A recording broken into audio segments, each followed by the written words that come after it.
dice el capítulo 3 y dice el verso 1, oración del profeta Habacuc sobre Sigionot. Oh Jehová, he oído tu palabra y temí. Oh Jehová, aviva tu obra en medio de los tiempos, y en medio de los tiempos hazla conocer, y en la ira acuérdate de la misericordia. Amén. Él como que hace dos peticiones. Primero le dice, oh Jehová, aviva tu obra en medio de los tiempos.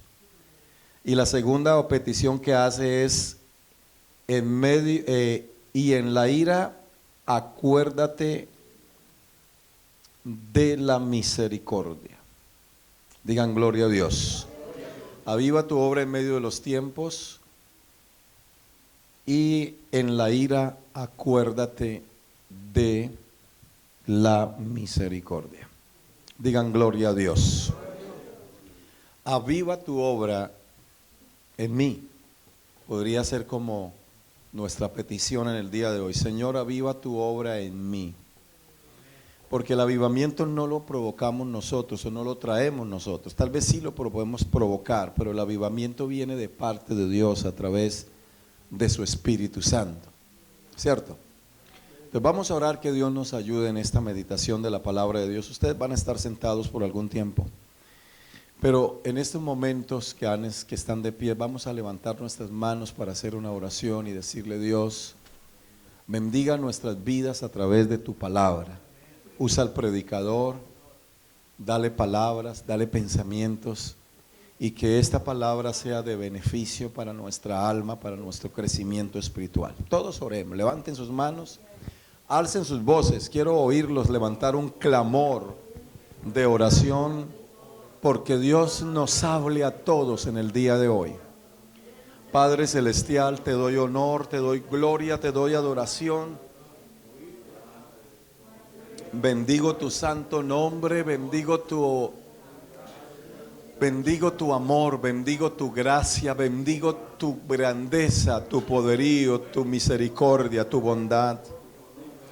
Dios mío, en el día de hoy, Señor, trae bendición de una manera especial a través de tu palabra para tus hijos en este lugar. Usa mi mente, usa mis labios, que yo pueda predicar, que pueda hablarle a tus hijos con amor, con respeto, con valor, pero bajo la unción de tu Espíritu Santo en el día de hoy. En el nombre de Jesús. Amén. Amén, amén, amén, amén. Digan todos gloria a Dios. Pueden sentarse, tengan la bondad. Amén. Habacuc fue un profeta que fue contemporáneo con el profeta Jeremías, contemporáneo con el profeta Daniel y con el profeta Ezequiel.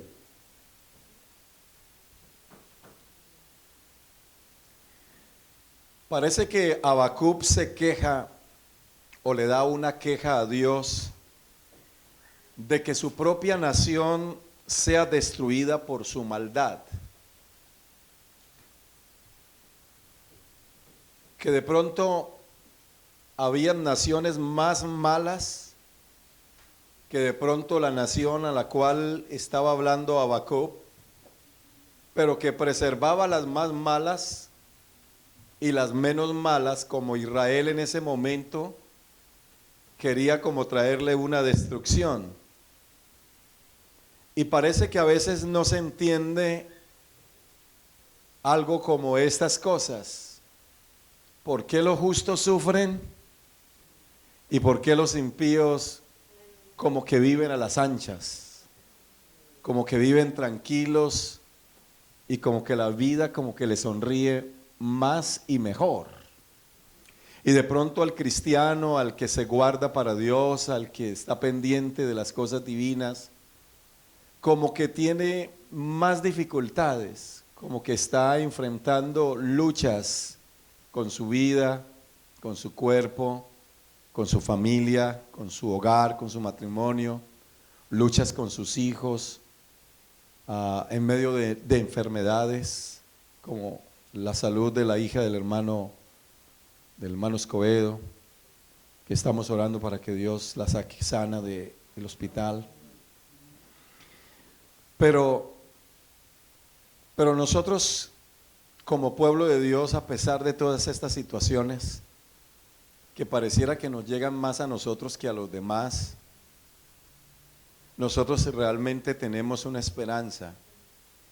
Ellos confían en los médicos, estos confían en carros y estos confían en caballos, confían en su trabajo y confían en su dinero, pero nosotros, los del nombre del Señor, en Él confiamos.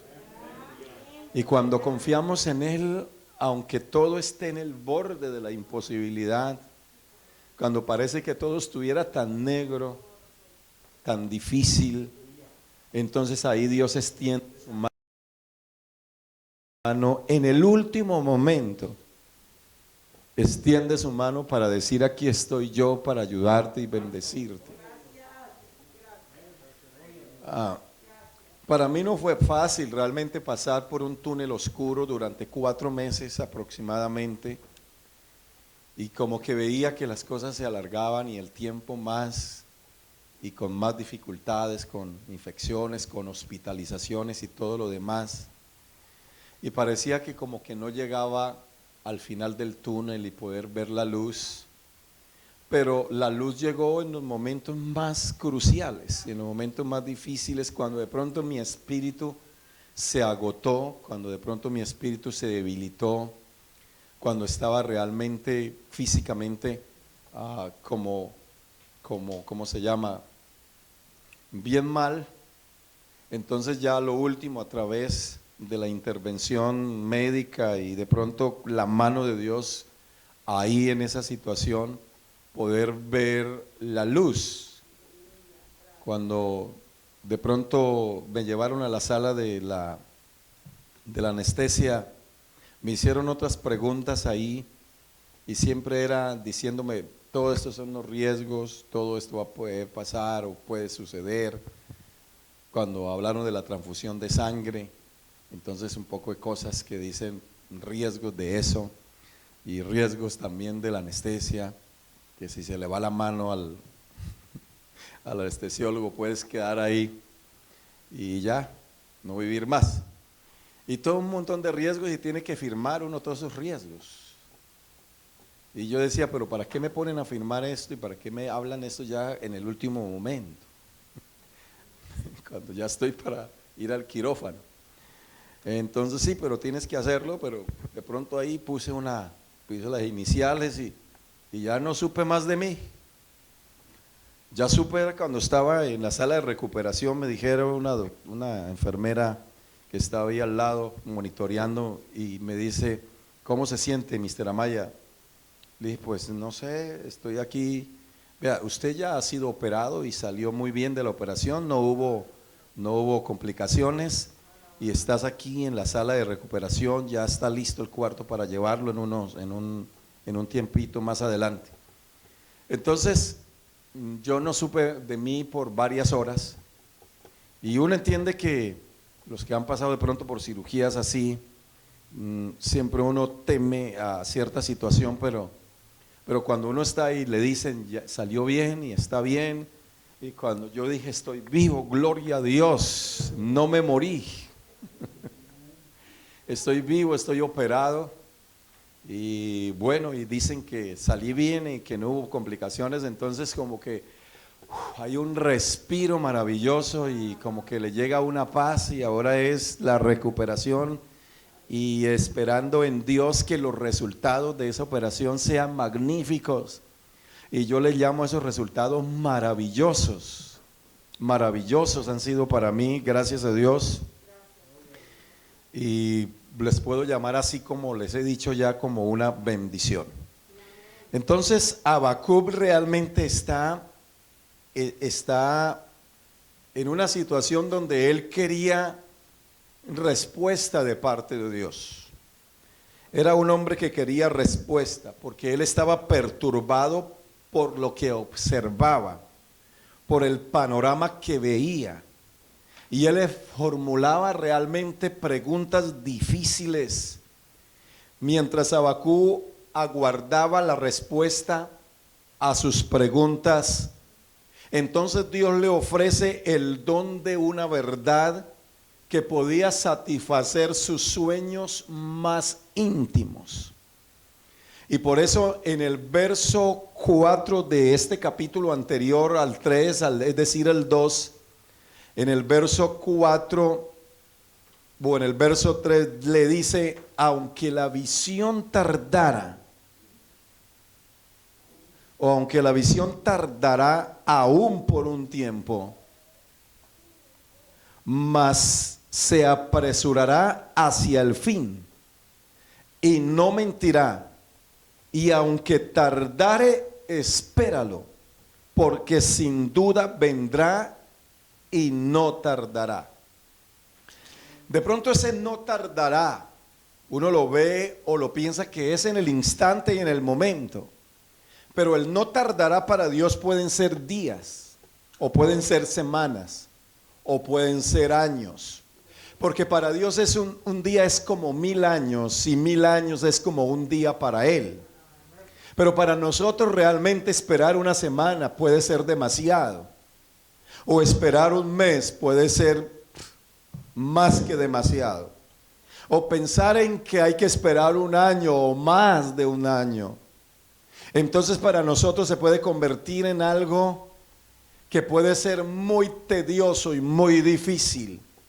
Pero Dios dice: vendrá y no tardará. La visión se va a cumplir. Lo que tú has leído en su palabra, en la palabra de Dios, se va a cumplir. Si Dios le ha hecho promesas a su vida, esas promesas se van a cumplir. Todo lo que Dios nos ha prometido en su palabra, y si lo creemos, se va a cumplir en nuestra vida. Pero de pronto, aunque Dios dice no va a tardarse, dice sin duda vendrá y no tardará. Pero le da una respuesta en el verso 4 que le dice: he aquí que aquel cuya alma es recta se enorgullece, mas el justo por la fe vivirá. Entonces, ¿qué es lo que puede mantener la vida de una persona? En la fe. El justo por la fe vivirá. Hay mucha gente que no logra vivir. El hermano estaba hablando de motivación, de ánimo, de fuerza. Aunque las cosas se vean oscuras, trate de mirar atrás de esa oscuridad el rayo de luz de la bendición y la respuesta divina. Pero a veces la mente se embota y lo que siempre está mirando y sintiendo es oscuridad, y no puede ver como los rayos de luz. Pero la Biblia dice: el justo por la fe vivirá. La fe es algo que se nos puede agotar en ciertos momentos, tal vez por la intensidad de las cosas que se van aumentando día a día y por el tiempo que está transcurriendo, y uno pregunta: ¿hasta cuándo? Pero ¿cuándo esto va a pasar? Si yo lo estoy viendo que se está empeorando la situación. Pero a veces Dios permite que todo se empeore para traer una respuesta y que Él sea glorificado.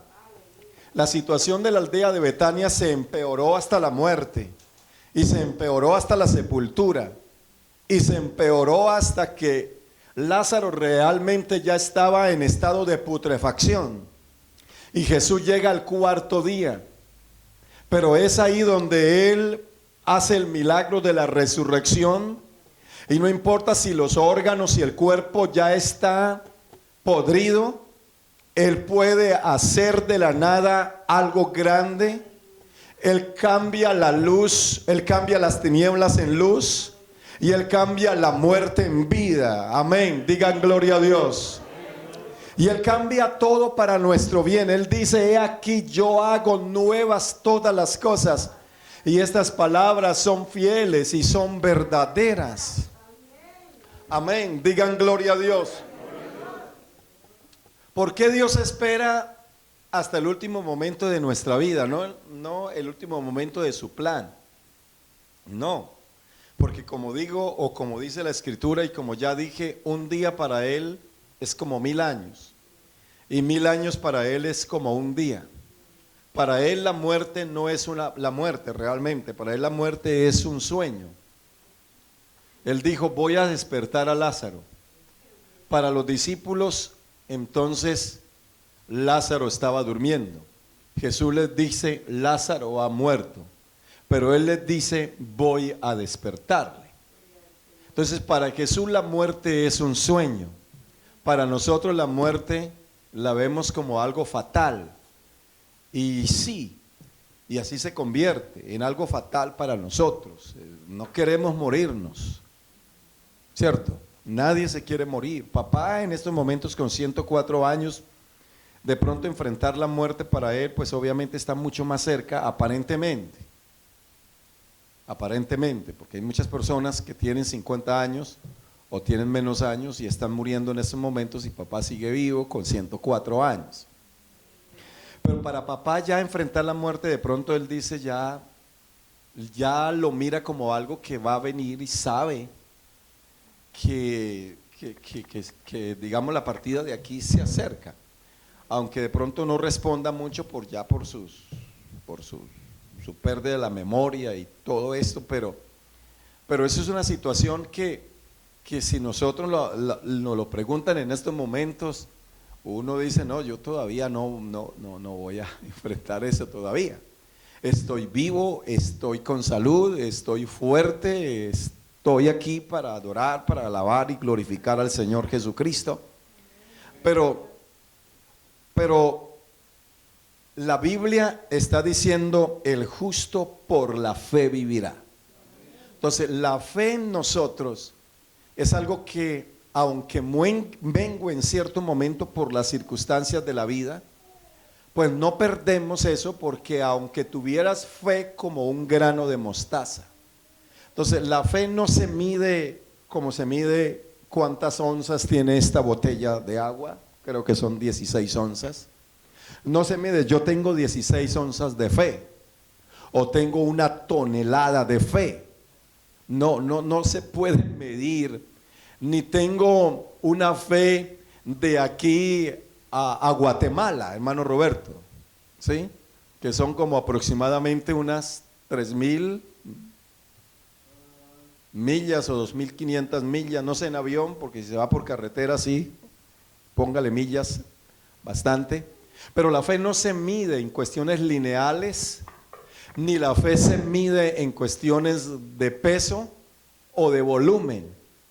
La fe Dios la mide como algo muy pequeño, pero al ser así tan pequeño, Dios dice, si tienes una fe como un grano de mostaza, que es la semilla más pequeña, amén, entonces dice, podrás decirle a este monte, pásate al mar, y el monte se pasará, amén.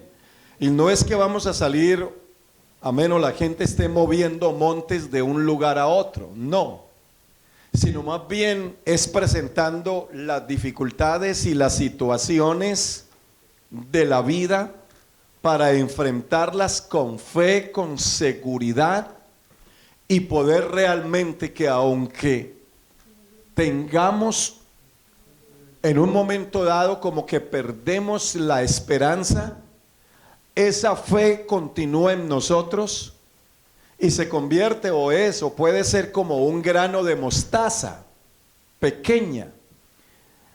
Los discípulos le dijeron al Señor Jesucristo, aumentanos la fe. Parece que estaban tan acabados o decaídos en fe que ellos dijeron, necesitamos tener una fe gigantesca. Aumentanos la fe. Como que tratando de decir, yo quiero tener una fe que pese una tonelada, o una fe que sea como tan grande como el agua del lago tal, del lago de allá del lago de Houston, o el lago de yo no sé dónde, amén. Pero Pero no, entonces Él les dice, si tuvieran fe como un grano de mostaza. Entonces la fe del hombre justo, el justo por la fe vivirá. Amén. La Biblia dice también, no hay justo desamparado, ni su simiente que mendigue pan. Pero ¿dónde estribamos realmente la justicia?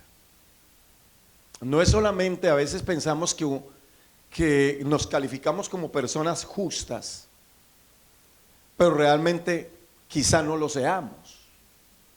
El justo por la fe vivirá, y el Señor promete que al justo no hay justo desamparado, ni la simiente de ese justo va a mendigar pan.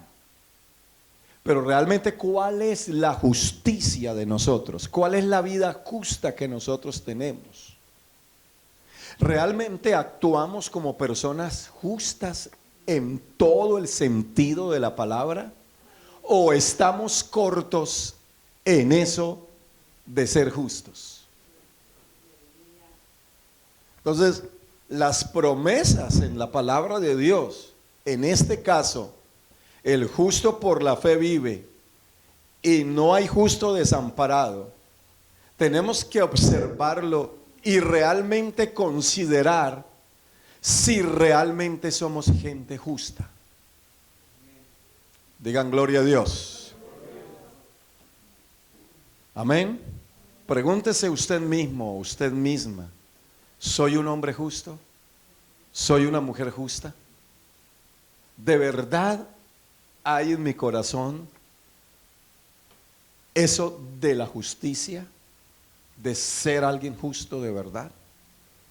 Porque la Biblia realmente lo dice de esa manera: el justo por la fe vivirá. No hay justo desamparado. Alguien diga, a ver, levante las manos, a ver, denle un aplauso al Señor, a ver, griten gloria a Dios. Alabado sea el nombre del Señor Jesucristo. El profeta sabía que el pueblo había pecado y por su pecado sufriría su juicio. Y en esas situaciones es cuando el profeta hace esas peticiones delante de Dios, como queriendo de que Dios entrara en su pueblo con una renovada manifestación de poder, de gracia y sobre todo una renovación por el poder del Espíritu de Dios. Habacuc sabía que el pueblo de Dios no sobreviviría si el Señor no iba a intervenir en la vida de cada uno de los miembros del pueblo. Si Dios no venía con un derramamiento de su gracia y de su espíritu, el pueblo no iba a sobrevivir. Usted y yo sobrevivimos a muchas situaciones y a muchas cosas solo por la gracia y por el Espíritu, el poder del Espíritu Santo de Dios en nuestra vida, que viene y nos toca en un momento dado, a través de un mensaje, a través de una palabra. Cuando alguien de pronto le habla y le da un consejo, el Espíritu Santo está usando a esa persona para que lo ayude a usted, para que me ayude a mí. Y no sobreviviríamos si Dios no hiciera eso en su gracia, en su misericordia, enviando el poder del Espíritu Santo a nuestra vida a través de alguien que nos dé una palabra.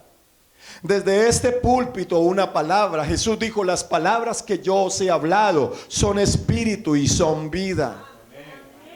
Diga: la palabra de Dios es para mí espíritu y vida. Yo tengo que tomar la palabra de Dios. Por eso no se pierda los cultos, por eso no deje de venir a la casa de Dios, porque de aquí, sea por el pastor, sea por el diácono o otra persona que se pare aquí a predicar la palabra de Dios, algo tiene Dios que decirle, y esta palabra es espíritu y es vida, y esa va a entrar a su corazón, a su ser, va a cambiar su mente, va a cambiar cosas en su vida y puede salir diferente de aquí. Alguien diga gloria a Dios. Por eso es que la petición de Habacuc es: aviva tu obra en medio de los tiempos, en medio de las circunstancias, en medio del ataque enemigo, incluso en medio del juicio de Dios para una nación pecadora, y que el juicio vendría y que era inminente el juicio. Amén, digan gloria a Dios. Y que era inminente el juicio. Pero Habacuc hace una petición. En vez de enviarles un juicio, les dice: oh Jehová, aviva tu obra en medio de los tiempos. No destruyas o no permita que su nación sea destruida. Y le dice: aviva tu obra. Es mejor que la avives que la elimines. Es mejor que la saques a flote que la hundas. Hello, ¿cuántos dan gloria a Dios? Es mejor que la restaure en vez de que la hagas polvo. Moisés le dijo a Dios: Dios, si tú destruyes este pueblo, ¿qué va a ser de tu santo nombre? ¿Qué van a decir las demás naciones? ¿Que sacaste a este pueblo de Egipto y lo trajiste al desierto para matarlo? ¿Cómo vas a quedar tú y cómo va a quedar tu nombre frente a las demás naciones? Y esa petición de Moisés le ató como las manos a Dios para que no castigara o no destruyera a esa nación, porque Dios le dijo a Moisés: Moisés, yo te pondré enfrente de un pueblo mejor que este. Cuando Dios decidió eliminar a Israel por su terquedad, por su dureza de cerviz, un pueblo obstinado, un pueblo que Dios los bendecía y en vez de adorar y reconocer a Dios, le daban la espalda. En vez de reconocerlo, lo que hacía este pueblo era hablar y murmurar contra Dios y contra sus líderes. Y entonces la ira de Dios se levanta y entonces dice: yo voy a raer de sobre la tierra a este pueblo, y a ti, a Moisés, te voy a poner sobre un pueblo mejor. Pero Moisés amaba a ese pueblo, a pesar de todo lo que decía ese pueblo. Amaba a ese pueblo y le dice a Dios: Dios, no destruya el pueblo. Dios, yo no quiero que me ponga enfrente de otro pueblo. Yo quiero estar con este pueblo porque son mis hermanos, son mi sangre. Los vi sufrir en Egipto, lloré por ellos en Egipto. Amén, digan gloria a Dios. Entonces le dice a Dios: Dios, no vayas a destruir este pueblo, porque ¿qué será de tu gran nombre? Habacuc está aquí diciendo, como profeta de Dios: aviva tu obra en medio de los tiempos. Y eso es lo que usted y yo tenemos que hacer frente a los mismos enemigos, los que nos hacen mal. Uno generalmente, o la persona generalmente que es dañada, o que es robada, o que es herida por otras personas, o que le han hecho mucho mal, generalmente desea lo peor en venganza para esas personas. Ojalá lo mate un carro, ojalá se muera en 3 días, ojalá se le acabe todo, ojalá se le queme a la casa y todos ellos se quemen allá adentro. Y se desean de pronto las peores cosas como un deseo de venganza por lo que le han hecho a uno. Pero un hombre de Dios, una mujer de Dios, no piensa y no habla de esa manera. Alguien se está durmiendo, dígale que está a su lado: no se duerma. Alguien diga gloria a Dios. Un hijo y una hija de Dios no tiene ese tipo de vocabulario para decir la venganza. La ley de oro de nuestro Señor de nuestro Señor Jesucristo es amar a los que os odian, ¿cierto? Bendecir a los que os maldicen, hacer bien a los que nos hacen mal, ¿cierto? Si alguien te da una cachetada en la mejilla derecha, póngale la izquierda y dígale, caliéntame también la izquierda para... Si alguien te pide llevar una maleta por 1 milla, hágalo por 2 millas. Y si alguien te pide la túnica, también dale la capa, entrégale todo. Y vayas en calzoncillos para la casa, perdón, hermanos. Alguien diga gloria a Dios. No, no tanto así, aleluya. Entonces, era como entregarlo todo por la gente enemiga. Y esa era la ley de oro de nuestro Señor Jesucristo. Pero nosotros a veces no queremos eso. No es que me ha hecho mucho mal. No es que ha hablado de mi esposo, ha hablado de mi mujer, ha hablado de mis hijos. No es que me ha robado, me ha estafado. Y el corazón se resiente y se llena de amargura. Y lo único que a veces se desea es el mal para esas personas. Pero llegamos aquí a la casa de Dios y levantamos nuestras manos. Sí. Y decimos que somos santos y que somos justos. Y que somos como el Señor Jesucristo. Pero lejos estamos de ahí. Cuando Él dice, aprendan de mí que soy manso y humilde de corazón, y hallaréis el descanso para vuestras almas, para vuestra vida. Como un cordero fue al matadero, ¿cierto? Como una oveja delante de sus trasquiladores, enmudeció y no abrió su boca. Nunca pidió venganza para todos los que le hicieron mal, los que lo patearon, los que le dieron puños, cañazos, los que descargaron el látigo romano, los que lo coronaron de espina, los que lo empujaban, los que le decían 1000 cosas. Enmudeció y no abrió su boca. Y eso es lo que tenemos nosotros que aprender. Pero soltamos muy fácilmente nuestra boca, ¿cierto? Le damos vuelo a nuestros pensamientos de venganza por el resentimiento y amargura que de pronto podemos albergar en el corazón. Alabado sea el nombre del Señor. ¿Me están escuchando? Alguien diga gloria a Dios. Y en esta época, en estos tiempos que estamos viviendo, aviva tu obra en medio de los tiempos. Su corazón y mi corazón tienen que ser avivados en medio de los tiempos. Vamos a enfrentar y vamos a tener que enfrentar circunstancias y situaciones quizá mayores de lo que hemos enfrentado anteriormente. No por lo que va a pasar en este país, por la política y si tronos y este otro anciano, amado, viejito, como le dicen algunos, el viejito. Pero, hermano, estamos en las manos de Dios. Tenemos la palabra profética más segura, ¿cierto? Las cosas van a ir yendo en el mundo de acuerdo a como Dios va a ir permitiendo. Esto no se mueve, y no se mueve una hoja de un árbol si no es la voluntad de Dios. Así como dijo el hermano, uno quisiera que este personaje de una vez hubiera arrollado al otro, amén, por millones de votos, pero no fue así. Y parece que se van a ir a las cortes y que va a haber demandas y todo lo demás para tratar de esto. Pero Dios es el único que realmente sabe de las cosas. El cumplimiento escritural y el cumplimiento profético se tiene que dar, nos guste a nosotros o no nos guste.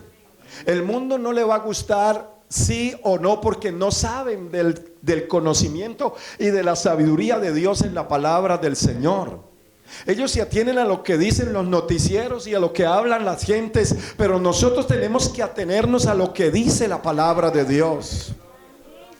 La Biblia dice que va a venir un gobierno mundial. La Biblia dice que el mundo y las gentes van a ser selladas con una marca, la marca de la bestia. La Biblia dice que está en acción el misterio de la iniquidad y que solo al presente hay algo que lo detiene. Y eso que lo detiene para que no se manifieste en su totalidad el ministerio del mal en la iglesia. Es decir, el Espíritu Santo en la iglesia hoy en día. Pero cuando la iglesia sea tomada de aquí, cuando usted y yo volaremos un día hacia la eternidad, el mundo quedará bajo el maligno. Pero si no volamos dentro de un buen tiempo, vamos a tener que ver muchas situaciones y seguramente vamos a tener que sufrir y enfrentar situaciones que no solo al mundo le va a pasar, sino que vamos nosotros a ser afectados. Y es ahí donde necesitamos el avivamiento de Dios en nuestra vida. Es ahí donde usted y yo necesitamos el poder del Espíritu Santo, algo que esté quemando día y noche en nosotros.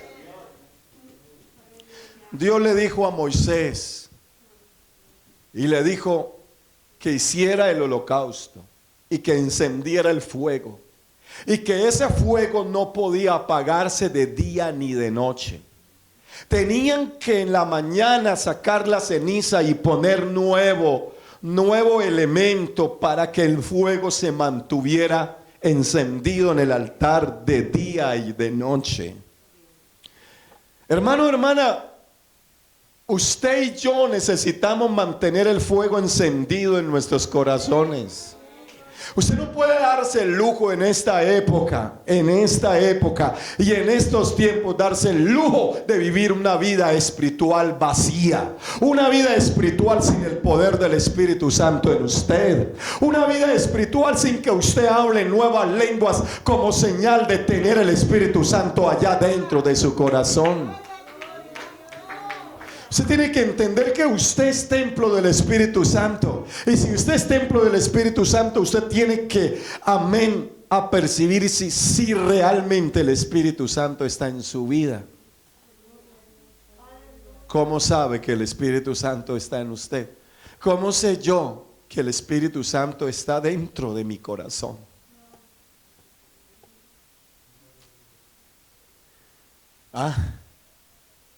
Hay un fruto cuando el Espíritu Santo está en la vida de la persona. El fruto del Espíritu es amor, gozo, paz, benignidad, paciencia, templanza,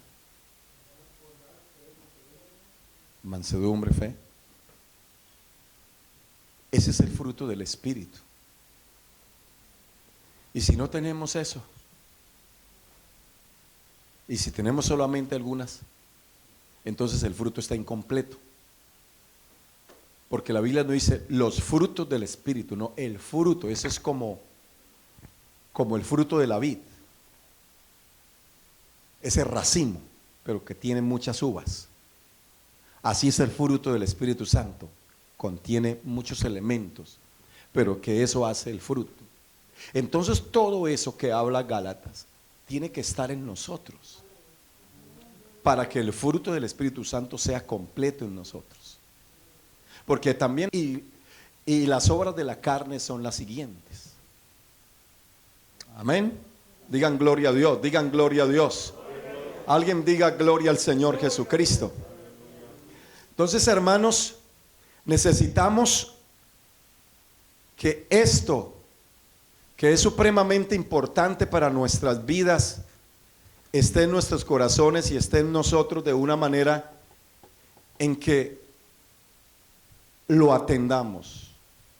Si el profeta está pidiendo que Dios avive su obra en medio de los tiempos, los tiempos y las circunstancias de esa época era que el pueblo estaba en una decadencia, que estaban siendo avasallados por los enemigos por el pecado que había en ellos, pero que habían unos profetas como Ezequiel, como Daniel y como otros profetas que fueron contemporáneos de Habacuc, que predicaban y hablaban, unos en el reino del norte y otros en el reino del sur, es decir, unos en el reino de Judá y otros en el reino de Israel.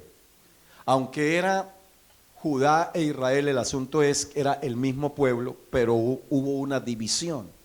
Entonces el reino de Israel se dividió en dos, en el reino del norte y el reino del sur. El reino del norte con Judá a la cabeza, amén, y se le llamó el reino de Judá, y el reino de Israel en el sur con varias tribus, mayor cantidad de tribus que en el reino de Judá. Pero de todas maneras Dios enviaba profetas y unos profetizaban en un reino y otros profetizaban en otro reino, pero simultáneamente. Amén, digan gloria a Dios. Entonces, ahí es cuando es importante que permitamos que en medio de los tiempos y en medio de las circunstancias nosotros podamos permitir que el Espíritu Santo realmente se encienda en nuestra vida. Amén. Digan gloria a Dios. Digan gloria al Señor Jesucristo. De un aplauso fuerte al Señor.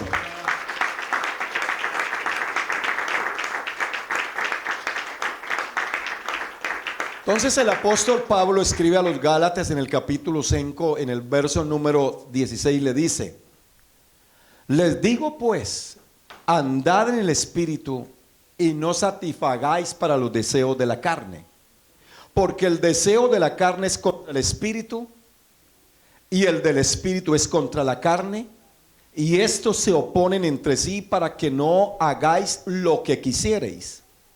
Pero si sois guiados por el Espíritu, no estáis bajo la ley. Y manifiestas son las obras de la carne.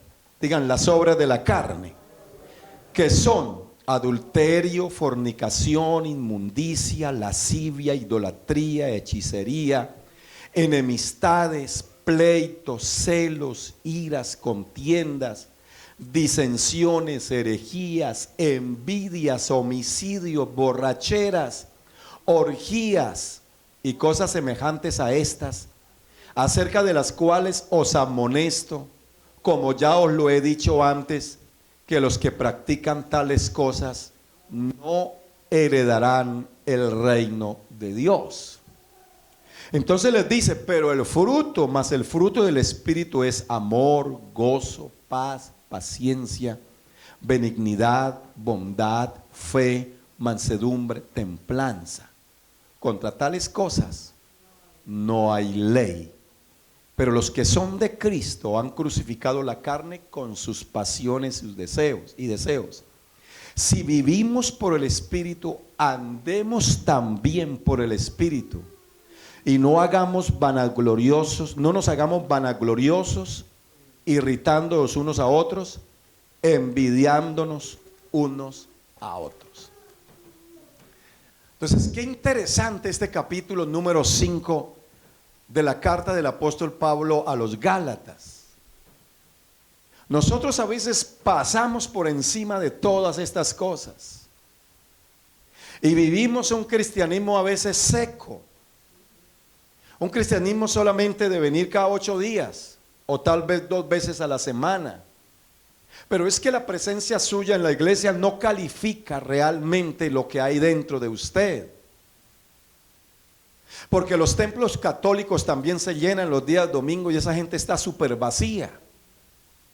Eso no es un indicativo de que tienen realmente poder y autoridad y Dios en sus corazones. Eso es un indicativo de que solamente son religiosos. Pero usted y yo no tenemos una religión, usted y yo tenemos un compromiso, un pacto, una alianza y una relación con el Dios que nos salvó, con el Dios que dio toda su sangre. Alabado sea el nombre del Señor Jesucristo. Entonces Habacuc le pide a Dios: aviva tu obra en medio de los tiempos. Usted tiene que elevar esa oración todos los días de su vida, por usted y por el pueblo, por usted y por su familia, por usted y por el liderazgo de la iglesia, por usted. Aviva, Señor, tu obra en mí. Aviva el ministerio pastoral. Aviva el ministerio de liderazgo en la iglesia. Aviva los hogares, las familias que vienen a la iglesia, Señor. Es una oración constante que usted y yo necesitamos tener, llevar continuamente en nuestra vida. Orando los unos por los otros, ¿no dice la Biblia? ¿Y qué es orar? Es pedir. Amén. No solamente levantar peticiones, es en la oración tenemos que adorar y exaltar el nombre de nuestro Dios reconociéndolo. Pero cuando llegamos a la parte de pedir, entonces es pedir por los demás, es pedir por las familias que están decaídas espiritualmente, que ya no se les ha visto regularmente en la casa de Dios, que tienen miedo, que tienen, no sé, justificaciones para no llegar continuamente a la casa de Dios. Aviva tu obra en medio de los tiempos. En medio de los tiempos, hazla conocer. Dios quiere hacer conocer la iglesia Cristo la Roca, hacerla conocer ante las gentes alrededor. Dios quiere hacerlo conocer a usted en medio de su barrio donde vive, en medio de los familiares y en medio de los vecinos. Él quiere hacerlo conocer a usted, porque muchos de nosotros tal vez estamos muy escondidos. Los del frente no saben que usted es un cristiano, los del lado ni los del otro lado tampoco. Tal vez no lo sepan.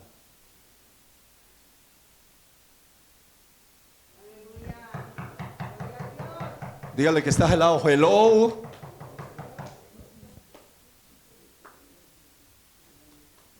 Alguien diga gloria a Dios. En medio de los tiempos, hazla conocer. En vez de que sigan casi muertos, avívalos. Usted tiene que hacerse conocer como un hombre y como una mujer que realmente profesa piedad y que realmente tiene avivamiento en su corazón y en su vida. No como un cristiano normal del mundo, porque hoy en día todo el mundo es cristiano. Usted tiene que marcar y hacer la diferencia entre lo que es el título de cristiano y un verdadero hijo de Dios que vive para Él realmente. Tenemos que hacerlo. En medio de los tiempos, haznos conocer. Y si no lo hacemos por las buenas,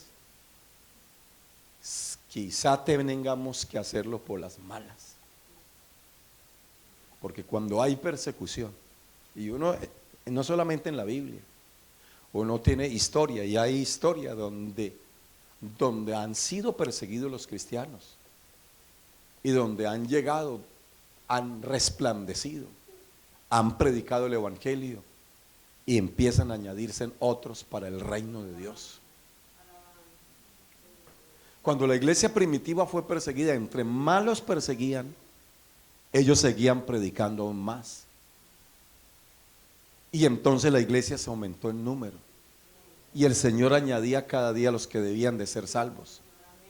Cuando vino la persecución en Jerusalén, ahí estuvieron como 7 años tranquilos. Pero cuando fueron esparcidos, llegaron a diferentes lugares y allí llevaron el evangelio. Y el evangelio fue conocido y la iglesia fue conocida. ¿Cómo fue que salieron de Jerusalén realmente para predicar en diferentes lugares? Por la persecución. Si no lo hacemos ahora que tenemos las herramientas, pasaron 4 años de Trump que le dio libertad a los cristianos, que le dio, ¿cómo se llama?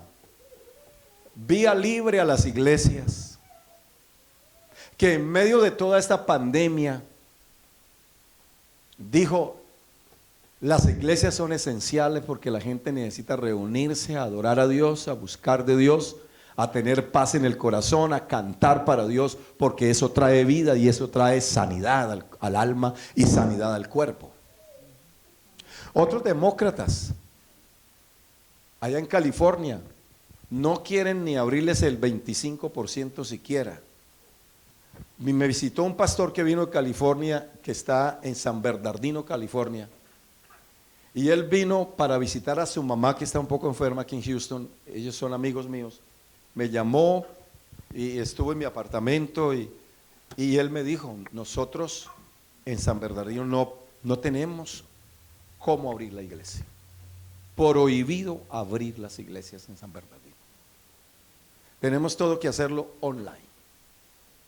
Y aquí que nosotros tenemos que podemos llegar ya casi al 100%, la gente todavía dice, tengo miedo de ir a la iglesia.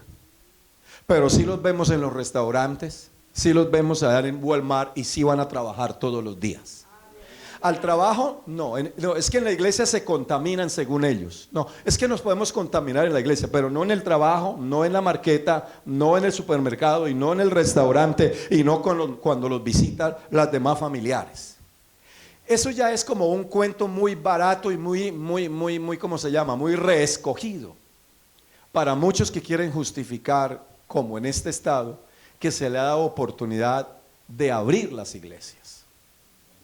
Amén, digan gloria a Dios. Si no aprovechamos nosotros esto, van a llegar tiempos en que nos van a limitar. Y ahí cuando querramos nosotros hacer las cosas que debimos haber hecho, ya quizá no las podemos hacer. Entonces, aviva tu obra en medio de los tiempos y en medio de los tiempos hazla conocer.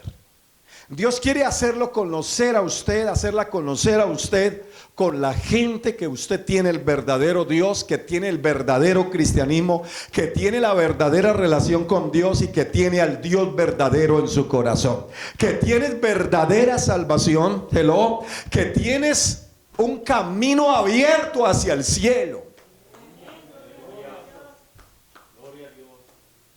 Pero muchos estamos callados. Muchos no estamos ganando a nadie para el reino de Dios. Muchos nos ponemos a llorar con los demás. Sí, la pandemia, sí, el virus nos está matando. ¿Sí? Y lloramos con los que lloran. Eso es bíblico.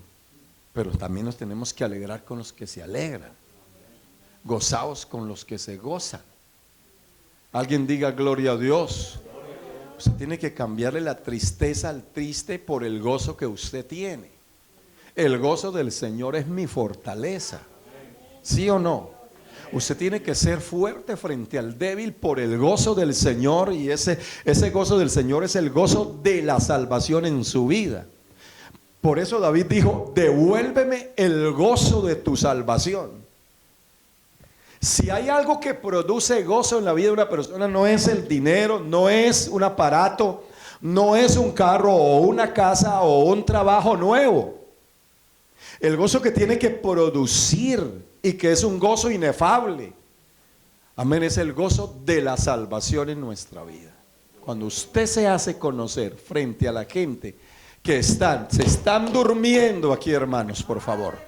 Alguien diga gloria a Dios. Alguien diga gloria a Dios.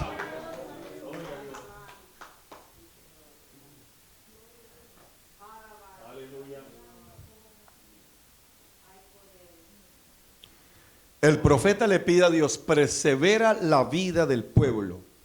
No permita una eliminación de su obra.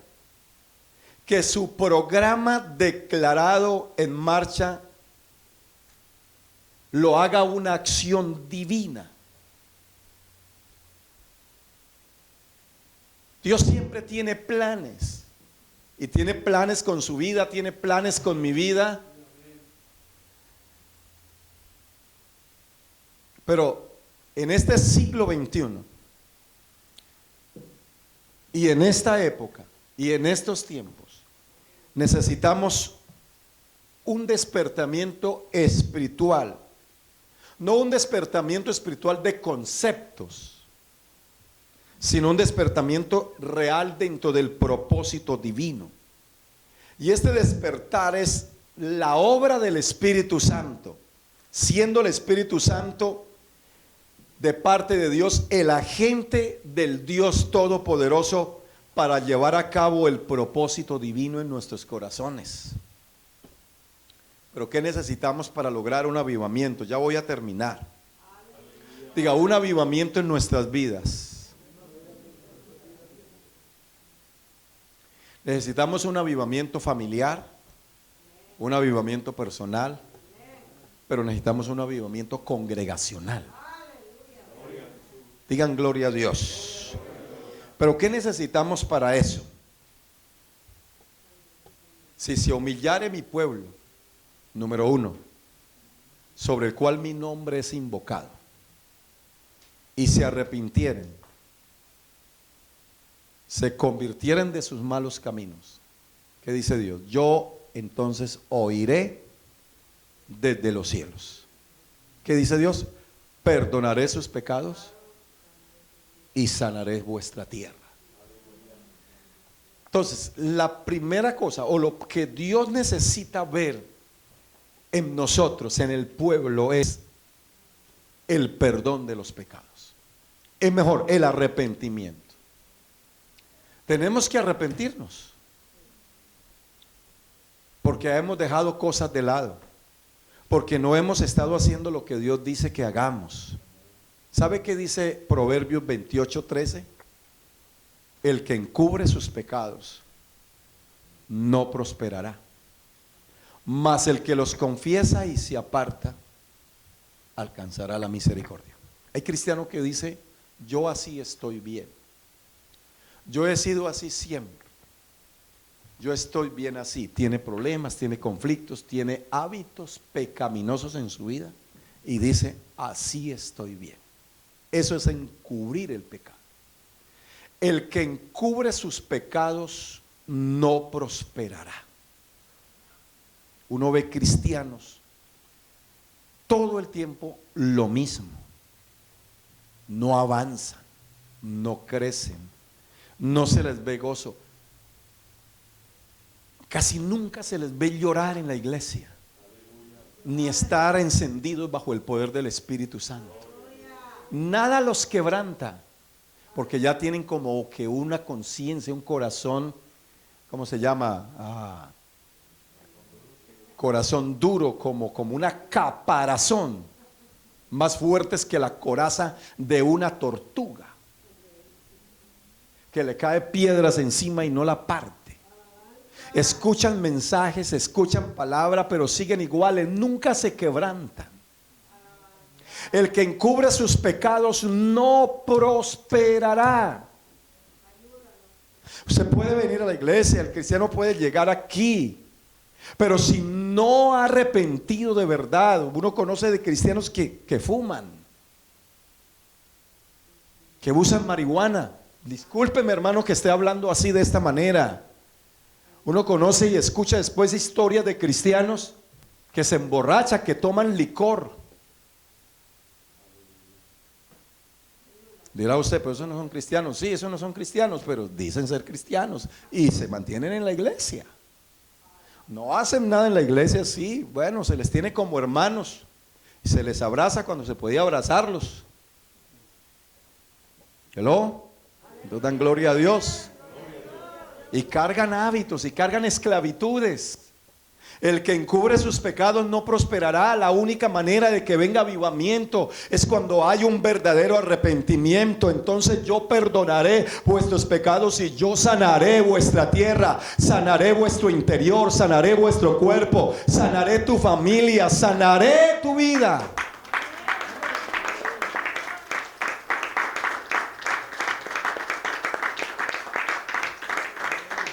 Pero el que los confiesa y se aparta, hay gente que confiesa y nunca se aparta. El que los confiesa y se aparta alcanzará la misericordia de Dios. Y esa era la otra petición de Habacuc. En la ira acuérdate de la misericordia. Dios tenga misericordia de nosotros, porque tu misericordia es más alta que los mismos cielos.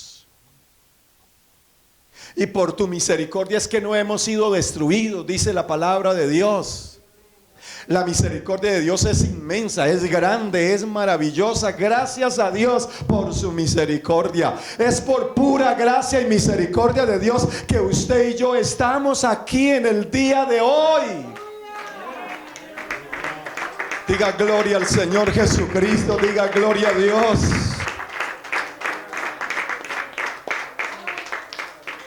Y déjame decirle algo, vea, el apóstol Juan, en la primera carta, en el primer capítulo, él lo pone más claro.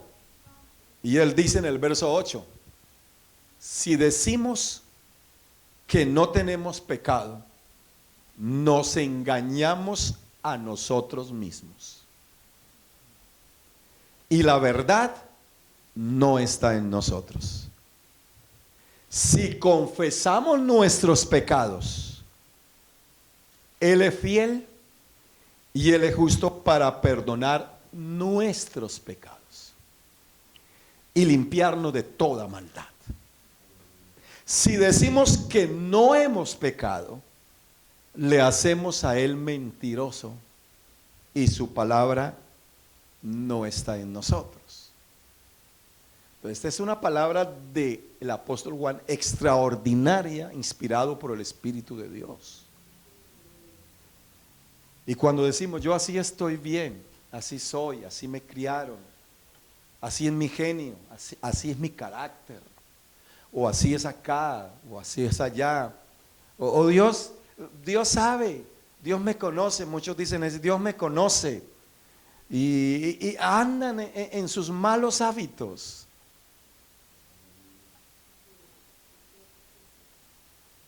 Y dice que no necesitan de arrepentimiento. Y si no necesitan de arrepentimiento, entonces no necesitan de perdón.